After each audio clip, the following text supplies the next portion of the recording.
Invited guests queue up for the premiere of Unload.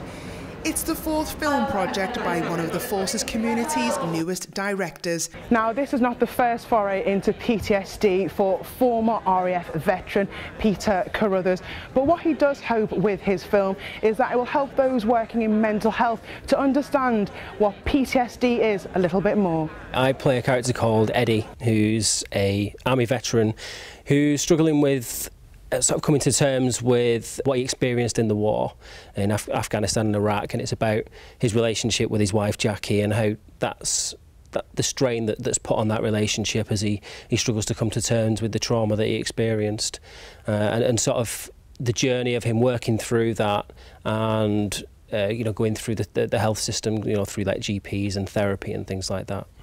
I really hope that the film will help people in a few ways. I hope that it'll help people who are suffering to recognise themselves or their loved ones, and to encourage them to sort of come forward and seek help and seek the help that is out there. I also hope that it'll help therapists as a training tool, and NHS staff or health staff, anyone who's involved with veterans, to show them what kind of approach is needed. The nightmare scenes that Eddie experiences, which depict Iraq and Afghanistan, were actually shot in a quarry in the Peak District in Derbyshire, with the military kit borrowed from a friend who is still serving in the army.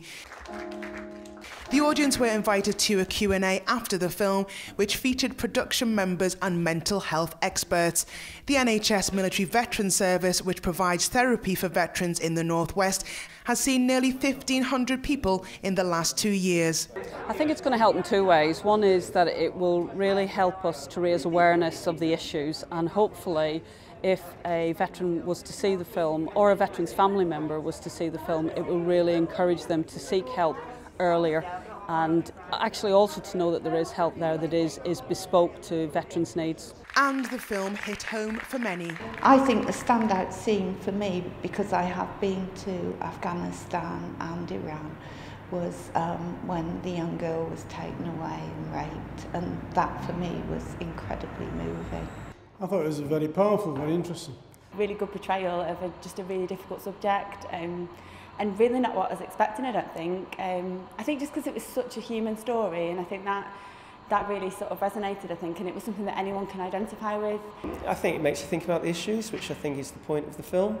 So I think on very little money, I think they've done a very good job.